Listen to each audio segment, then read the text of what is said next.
Bismillahirrahmanirrahim. Alhamdulillah, salatu wassalamu ala Rasulillah wa ala alihi wa sahbihi wa mabad.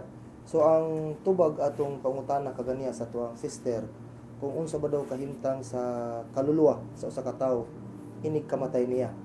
So ang tubag niya ana nagingon ng Allah Subhanahu wa Ta'ala sa iyang Quran, wa yas'alunaka 'anir ruh qulir ruh min amri rabbi wa ma utitum minal ilmi illa qalila.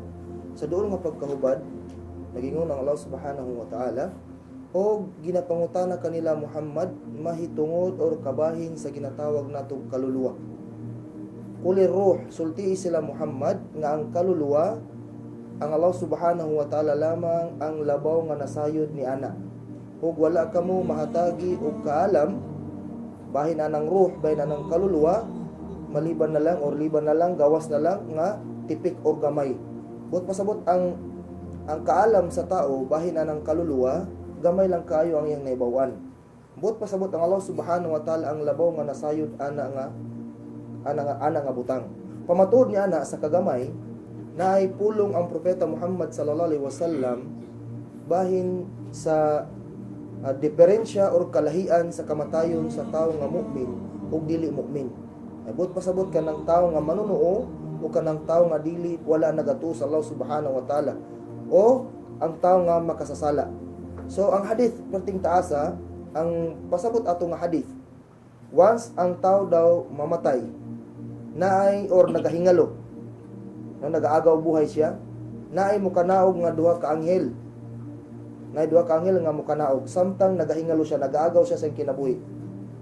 Kung mabot na ang iyang oras nga mamatay siya mukanaog karon ang anghel nga gitahasan nga mubira moibot sa iyang kaluluwa. O dito siya molingkod sa ulo ato nga tao. Kung kadto nga tao nga himatyonon, mu'min siya or matinumanon siya sa mando sa Allah Subhanahu wa Ta'ala, nindot ug sayon ang pagbira paggawas sa iyang kaluluwa gikan sa iyang lawas.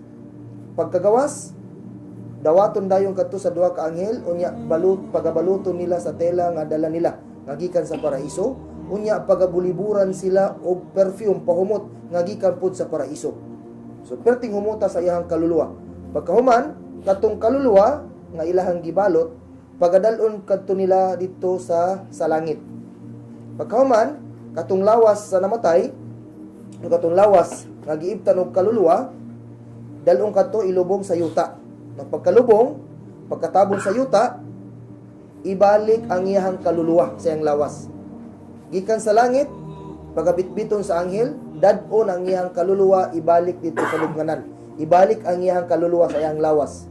Pagkahuman, naay mukanaog nga duha ka anghel aron siya pag-imbestigaron. Bot pasabot ang iyang kaluluwa dito naa na dito. Palingkuron siya, then pagapangutanon siya sa tulo ka pangutana. Pagapangutanon siya kung si kinsa ang iyang Ginoo, kinsa ang iyang propeta, ug unsa ang iyang relihiyon. So bot pasabot ang kaluluwa naa sa lawas.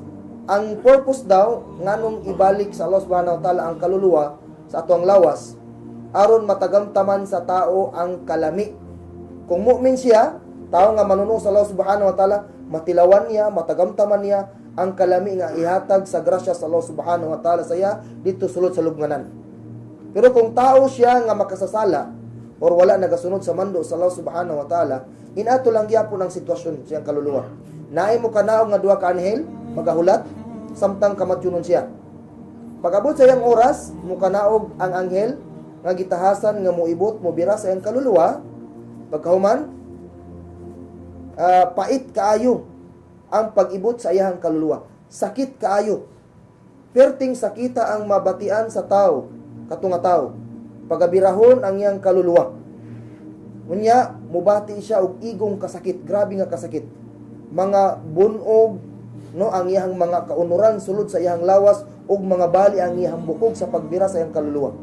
Pagkahuman, baluton siya atong dalang anghel nga balat nga perting gahia, no? Perting gahia ibalot siya dito pagkahuman mabalot siya og baho, perting bahuan niya. Pagasawayon siya sa tanang mga anghel. Pagkahuman ang iyang kaluluwa isa ka sa langit. Unya ang iyang lawas pagkadalon ilubong sa yuta, pagkatabon sa yuta mukanaog na pud ang duha ka anghel aron pag-imbestigaron siya.